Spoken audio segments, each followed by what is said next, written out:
It's great to get a few minutes with Praveen, who is a supply chain manager at Walmart.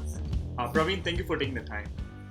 A pleasure is mine, Viraj. So let's talk a little bit about your background. Can you tell us a Yeah, little bit about yourself? yeah. My name is Praveen. So I'm an MBA graduate from Arizona State University, WP Carey School of Business. The area of emphasis that I did MBA in are supply chain management and business analytics. So I graduated this May 2021, May of 2021, and currently I'm working as a supply chain manager at Walmart.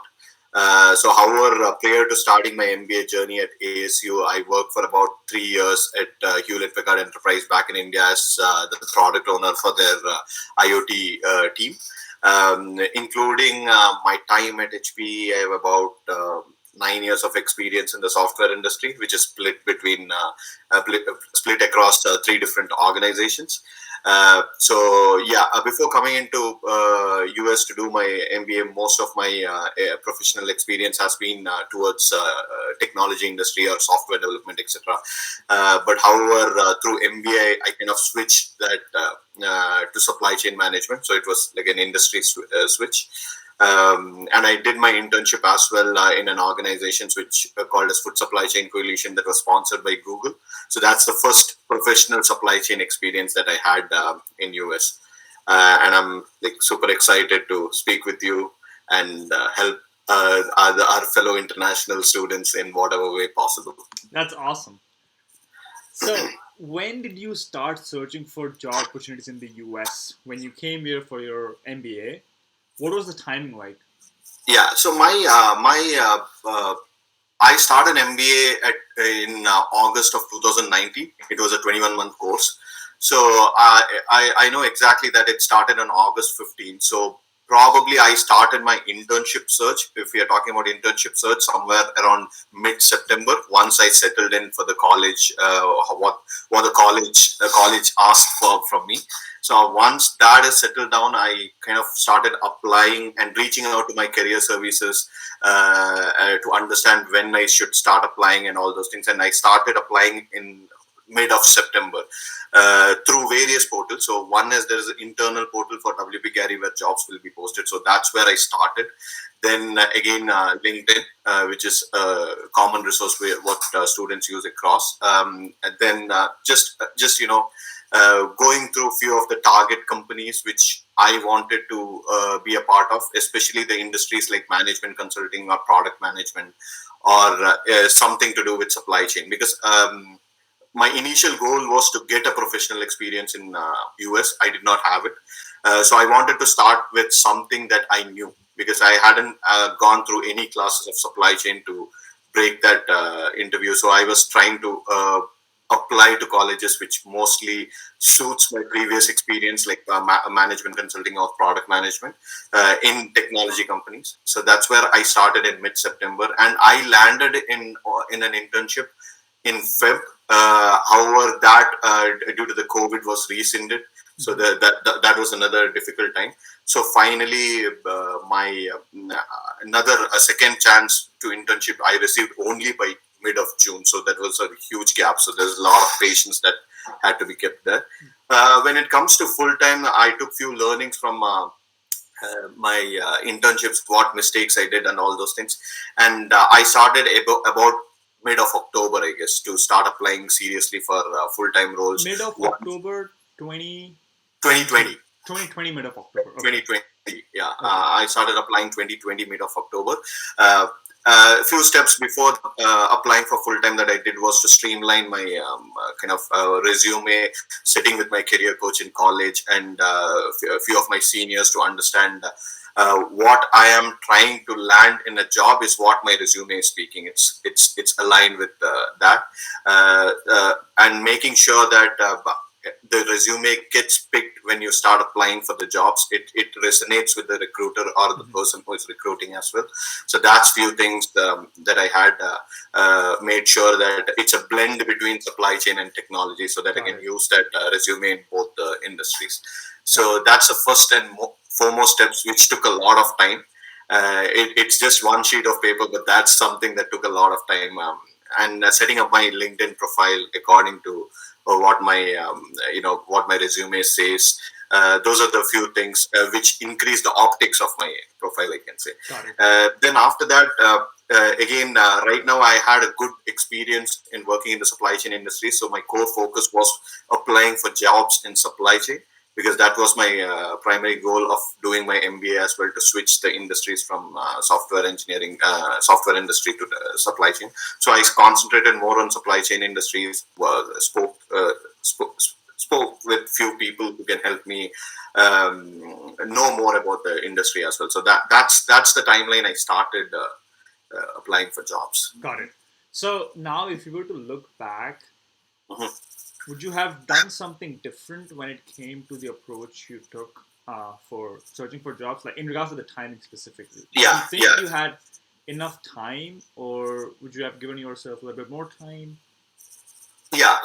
For sure, I would have done a lot of things different, especially with my internship search. Right, so you are coming to a new country, and you have no pretty.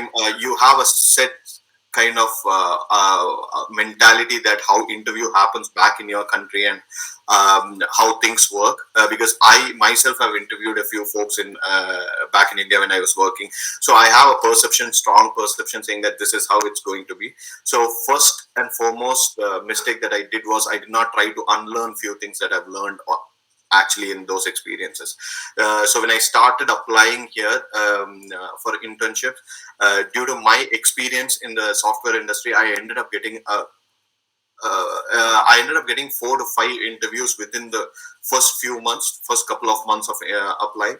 But the problem is where I was not necessarily prepared before going into the interview, expecting like I did not expect the things that was thrown to me was not something that I expected. We can put it that way. So I had never gone through a case interview, but I started applying for management consulting firms. So the interview process here was completely different than what I had faced in India. I need to have a lot more case practice and a lot more creative thinking into going to solving a problem to crack that, which I did not have. So I kind of bombed a couple of them, a good company's management consulting interviews, even though my profile did say that I'm eligible for it. I couldn't crack the interview, so that's one mistake.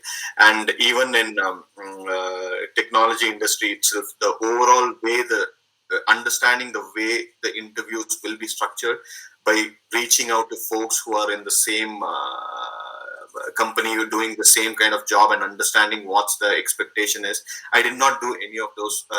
I can say there was a time crunch as well, because I started getting calls immediately when I like in couple of weeks I applied, and I didn't, between schools and getting hang of what's happening in the school, I did not have enough time to speak with these folks. But however, I would say that if given a chance, I would have done that, making extra time to speak with people who are in those roles, to understand how the interviews is going to be, spend a little more time with the career services to understand how the interviews would be structured Mm-hmm. and all those things, which I did not do it. Got But it. given a chance, I would have done that, which would have helped me to not lose all those early chances. Because what happened after December was we were inching towards a pandemic, and the number of calls that we were getting got reduced drastically. So when you are in that situations, you kind of look back and think that, okay, I should have done this early on, which I didn't do it. So probably my advice would be to, be prepared as much as possible before you venture out on applying. Doesn't mean that you have to sit back and until you're perfect, only then you need to apply. Just there to get a good idea of what the difference between what's happening back in our country and what's happening Mm-hmm. here, and preparing according to that will help a lot. Got it. So I know you touched a little bit on this, but how did you approach your job search initially? So yeah, there's a few things that I did. One thing was, as I said, keeping the resume, whether it is for the internship or for the full time, in alignment with what Mm-hmm. I am searching for. So it should resonate or say what I want in a job. And I sat a lot with my career services and went through mock interviews. Mm-hmm. And I also joined a lot of supply chain forums, associations, management consulting associations to go through mock interviews and how to solve cases. So those were the basic, mock interviews. When I say that you feel that you will be capable to answer something in a star format, but actually when you're put in reality, that doesn't happen. You get a little nervous Yes. because the last interview which I attended before coming to US was probably 4 years back. So yeah, I had to come out of that fear and adjust to the new structure. So I went through a lot of mock interviews uh, through various club members and through my friends. So that's one thing that I did. And to break into supply chain industries, coming from someone who has no experience of supply chain, to understanding about supply chain was also important. So that's something that I spent a lot of my time on. I started taking a lot of courses that is completely associated to supply chain and supply chain analytics. Got it. So that's something that I did. Then identifying the different medium through which when you're applying is working out for you is important. Yes. Because for me, I can say applying, going to the career services and applying a career website of a company and applying directly is something that has worked least.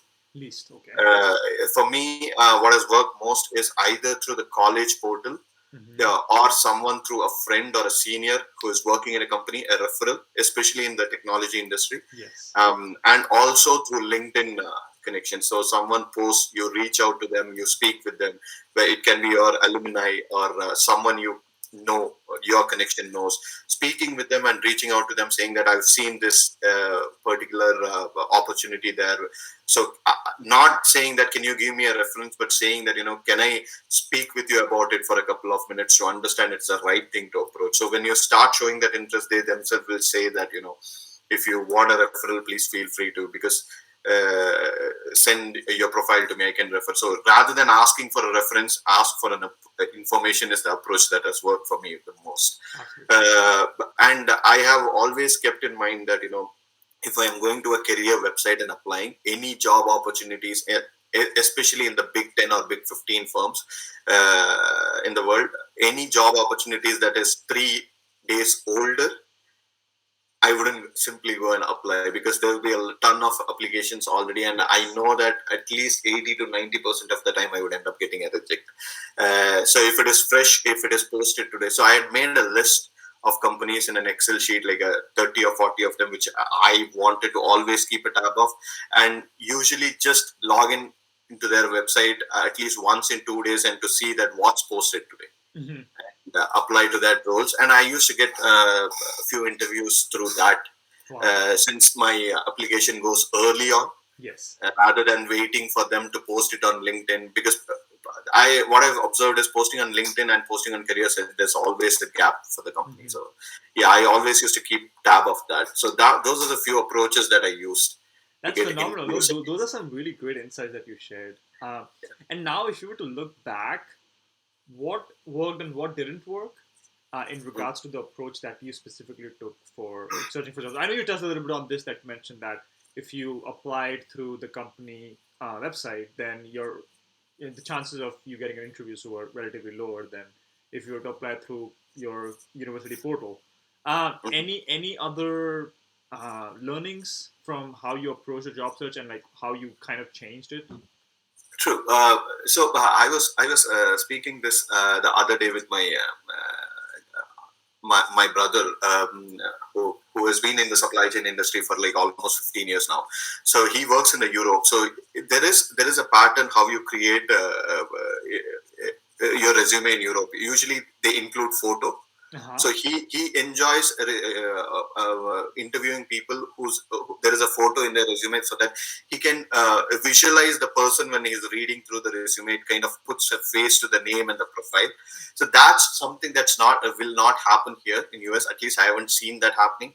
None of the colleges ask you to put a photo. Even I did not have a photo. But then what worked for me, something on the similar line, is putting a face to the name, and not just through the LinkedIn profile. So when you're, I guess that's why the you know networking helps a lot. So when you see someone posting that this opportunity is available, please apply.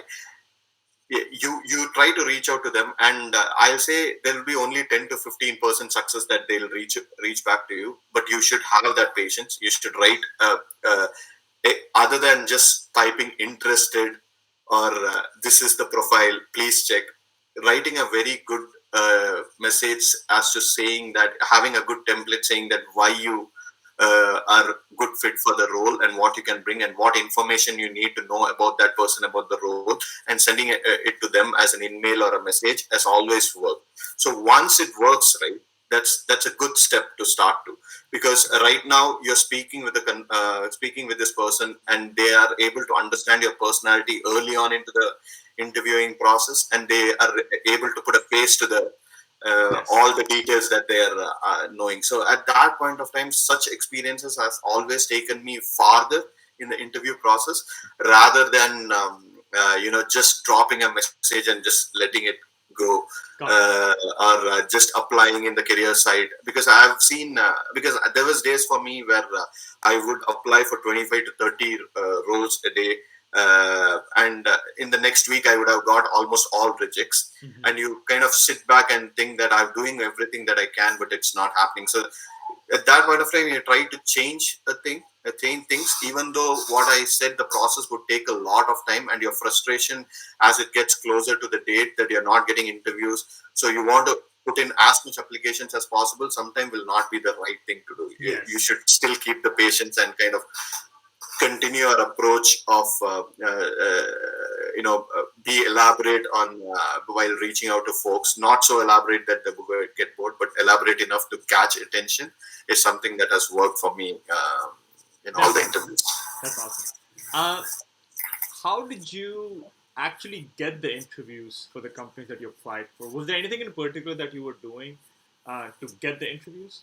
Yeah, so one step is, so I will tell you in different resources what strategies that I followed to get, that helped me get interviews the most. In careers website, I said that I wouldn't apply for anything more than that was posted more than 3 days ago, Yes. because through my experience, at least through internships, I have understood that at least in the big companies, they're getting like 500, 600 uh, 500 600 this applications, and me being someone new to supply chain, trying to crack into a group who already have a supply chain background, was not working out. It was giving me a lot of rejects. So I made sure that if I'm going to career website and I'm applying for roles that is posted today or just a day before, to Yes. make sure I'm cutting into the top 15 or 20 applications that went through. That was one.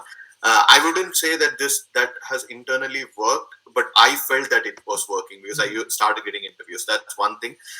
Second, with respect to networking in LinkedIn, I always made sure that I look at if there is any alumni in my college who is working in that company, and try to reach out to them, and also uh, uh, you know.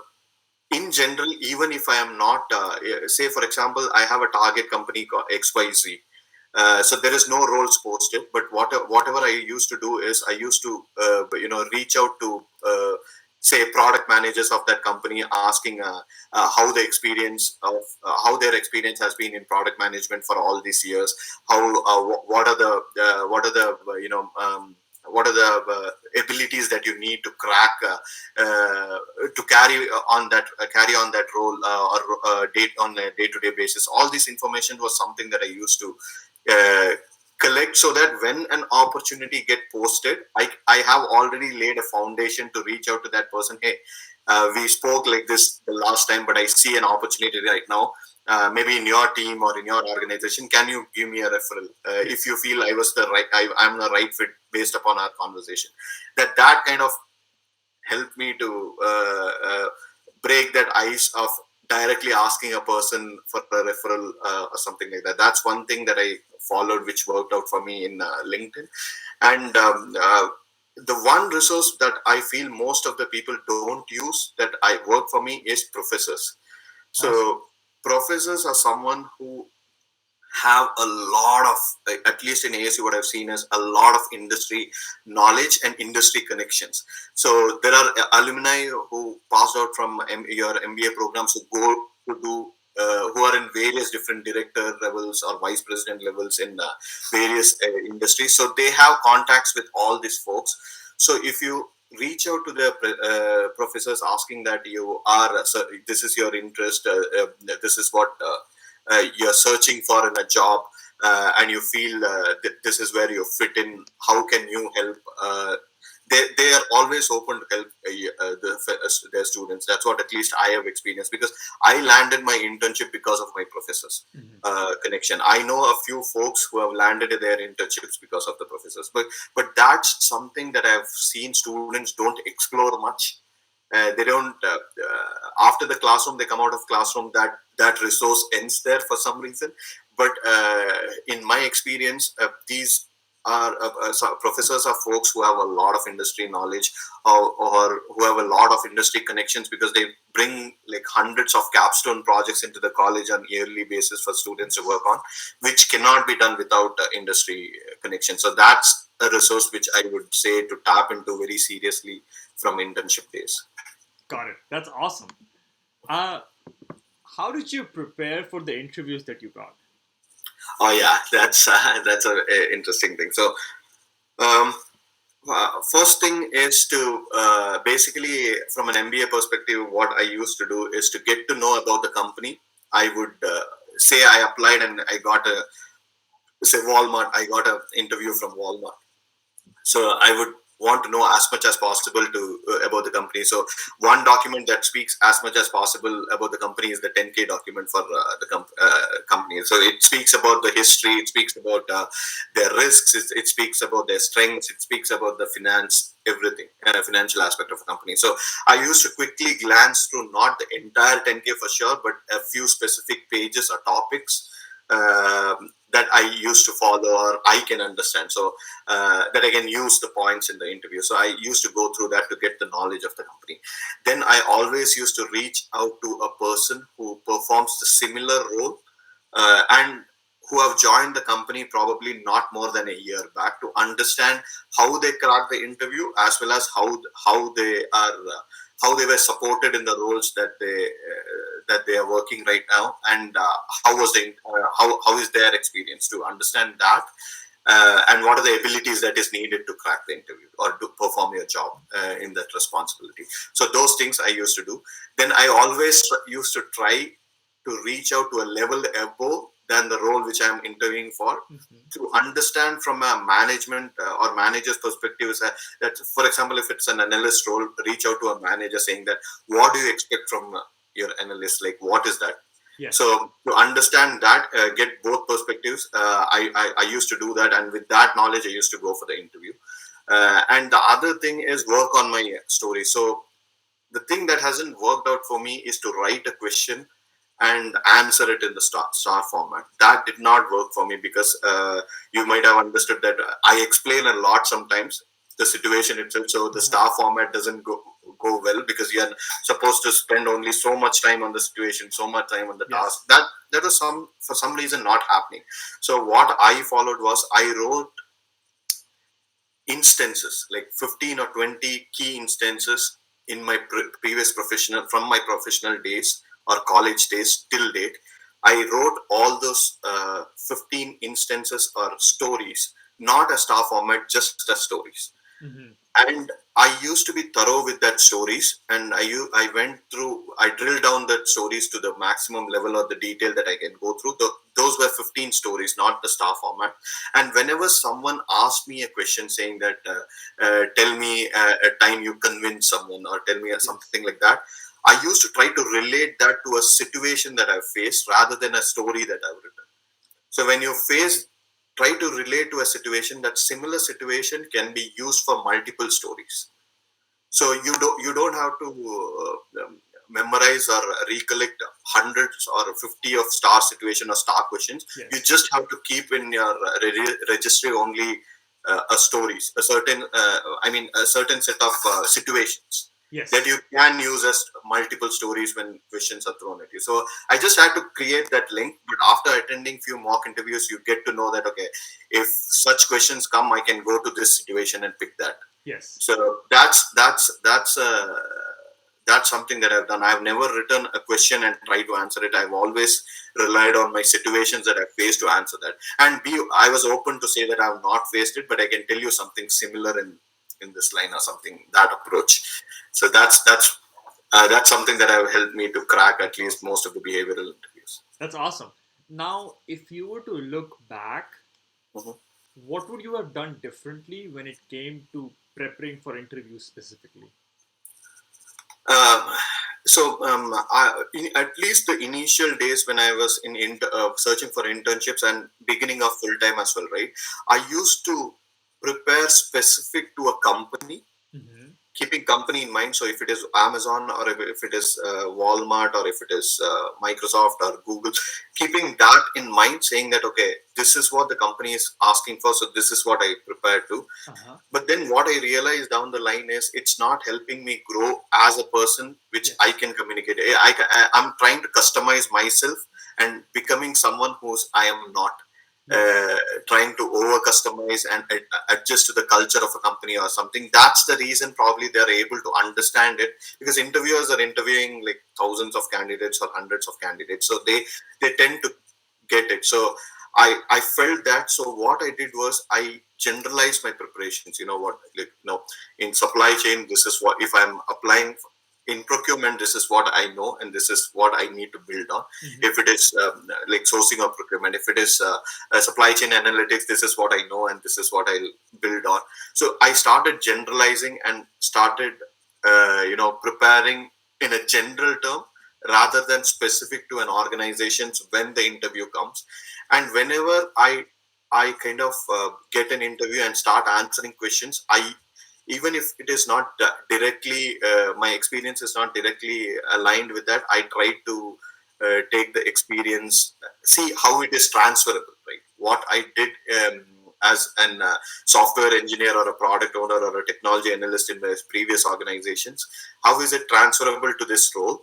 And also whatever I learned newly on a general structure, how is that not exactly about the company, about the industry. Mm-hmm. Like I started concentrating on the industry. Like if I'm applying interviewing with say American Express, started understanding about the financial industry, talking about the financial industry, how my knowledge resonates with the job. So rather than company specific, I started preparing industry specific, which has helped me a lot. So at least I would have done started it early on my interviewing days, but I did start it in the mid of my full time. Like I realized it very late. Got it. Got it. Let's pivot towards some company specific questions. Hmm. How did you come across the supply chain manager position at Walmart? Yeah, that's actually very interesting. I wouldn't have come across this without if I did not know few folks. So I have a friend who came from India a year ago to do MBA program at ASU. So when I started in ASU, he became the he became the supply chain chair, president of the supply chain association at ASU. So he was going and meeting folks outside of the organizations for various supply chain events and all those things. So then what happened was we kind of started like he was a good friend of mine in India as well. So we kind of used to catch up together and talk about my difficulties in cracking into supply chain industry coming from the technology background. So I was telling him that I need a role which placed me in the intersection of both supply chain and technology. Mm-hmm. That it's supply chain related, but there is some technical aspect to manage or to perform on a daily basis. So probably I feel that I can do justice for such kind of role, and will be able to convey my skills in that aspect to the companies that are interviewing me. So when I said that, he told he has met with one of the director in Walmart last year as per his internship, and he cracked the interview but couldn't get into the organizations because they were not sponsoring at that point of time. Mm-hmm. But he said it would be a really good thing for you to start a conversation with that person, and I'll put you in touch with him. So he wrote a mail putting the director in CC. Mm-hmm. That's how I kind of Wow. then immediately the director responded saying that, hey Praveen, I can give you 30 minutes, let's speak. So it all started from that 30 minutes, and then he ended the call.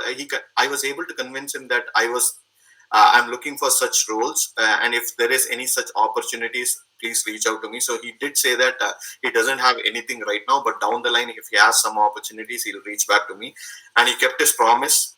That's something really good about the person also who we are speaking to. So he reached out to me saying that, hey Praveen, there is a couple of roles right now. Do you want to come? Do you want to start the official process of interviewing? So I said, yeah, I'm more than happy to do that.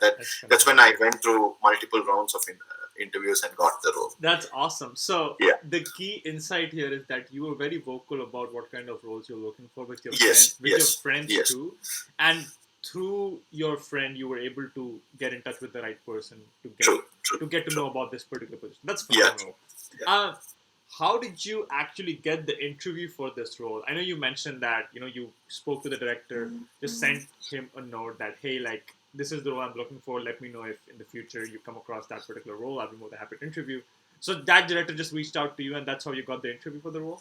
No, what happened was that director initially did not say the way I said that let's start the official interview process. What they said was, I want you to meet with a few folks in my team so that you speak with them and they also feel the same what I am feeling, like that you are the right person for the role. So there was a conversation with him initially that when I said that if you feel that I'm the right fit for the role, I'll go. I'll be more than happy to go forward. Where he said that if I personally wouldn't have believed this, I wouldn't have reached out to you. So he was very open. But then he also said that you would be working with a broader team. So I want you to speak with few of the folks before we get into the interview mode that they also feel the same. So this conversation was with the senior director. Then I met with that senior director and the director whom I would be reporting to understand. He also was on the same page.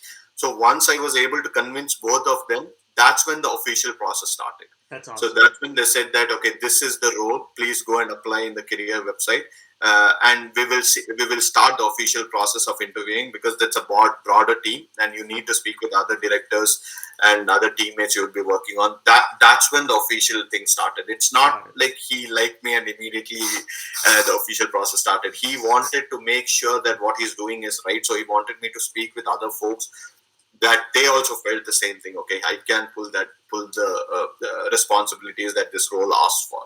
So that's how it started. Yeah. Got it. And what was the interview process like? So as I said, I started with this conversation with senior director. Then I started a conversation with the director, which I'm going to apply, which I'm going to report on. I can say the hiring manager. Then I met with a teammate. Then I had a panel interview with four folks, five of them, where my hiring manager was also there. There was another director and few other analysts which I would be working with. They interviewed me, and a senior manager. Then I had one final round again with the HR. I had a HR conversation. It was mostly finalizing bit. So that's the four conversations that I had, which lasted between 45 minutes. Most of the conversation was between 30 to 45 minutes. I would say totally I went through about 5 rounds, including the HR round, before I got the interview, and the whole process kind of took like about 2 months. So patience was also very important. I usually we tend to lose patience after the first round. After 1 week, you don't hear anything like what's happening. So, but the good thing was the directors who was interviewing me, or the team who were interviewing me, was very vocal about their response, and they kept me in the light what's happening. Yeah. But yeah, it did take 2 months from the start of the process to the time I got the offer. Yes, so that kind of brings us to the next question. Like, how long after the interview did you get the offer? Yeah. Yeah, so the initial couple of conversations happened very fast. The first two conversations happened in a few days gap. First, but the rest of the three, the panel interview happened actually after a month of gap. So which was a little daunting at times, like what's happening, you don't know, like why they are not reaching out, Yeah. and all these things. And what had happened was I had at the back end got another opportunity which I had to say yes or no to. So I didn't know, like I really wanted to take up this Walmart opportunity because I loved the team, or the folks which I was speaking with until then. But I had a pressure of saying yes or no to the other job opportunity Yes. as well. So I try to push it as much as possible, but then luckily I was also a little bit vigorous after a couple of weeks in following up with the team. But then they started opening up, saying that this is what is happening. This is the for XYZ reason is the delay happening because of their slow recruiting process or Yes. something that's resulting in the delay. And since I'm an international student, there is a check of sponsoring visa or something like that. Yes. This was a team which was not sponsoring until 1 year back, until my friend applied. So they are new to this lot of this process. So they are also understanding. So they don't want to do any mistake that would harm me in the future. Yes. So that's why they are taking their time to make sure things are in place, which is good. Which is good that the company is telling it openly, and it's good for me as well. So, yeah, after 1 month, when I got to know and I had enough time to say yes or no, negotiated enough time with the other organization to say yes or no, I was kind of calm, and then the rest of the process started. Got it. Yeah. Any last piece of advice for any international student who might be seeking a full-time opportunity in the US? Yeah. Personally, the things that have worked for me is being patient. Like I had gone through getting an offer rescinded with no internship till June, where most of the people will start their internship in June. So I got in mid June the second. So patience is very important, at least during these difficult times of COVID. Now I can see the things are opening up, because initially when I started in my full-time job, there was no much posting for new grads or anything that's happening, because every company was holding back on their requirements. But after March of 2021 or Feb of 2021 is where I started seeing roles coming out or rolling out for people coming out with saying that, okay, so many new grad roles are available for us, or data analyst roles are available for us, etc., like that. So patience is very much important. You should not lose your patience, and make sure that you're continuing doing what you're doing, irrespective of the failures. There would be not just weeks or there would be months that you would not hear back anything from anyone. So just keep doing what you're doing and try to make some fine tuning if it is certain areas are not working, whether it is in your resume or whether it is in your approach. And the second thing I would say is, don't go to over customize yourself just to land in a job. Yes. That kind of did not work for me to bring my personality in front of the recruiters. When even though I was called for jobs which is completely not, I did not expect that I would get a call for. Being myself is what has helped me the more, or to connect with the recruiters, being as truthful as possible, because over customizing always felt that I'm lying to myself and kind of giving a wrong notion to the other people as well. So be yourself and be patient would be the key things, at least in these situations.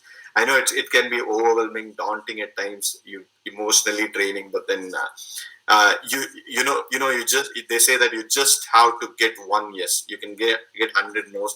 Your only thing is just to get one yes. So that's something that works out. That's great advice, Praveen. Thank you for taking the time and sharing the insights. Yeah.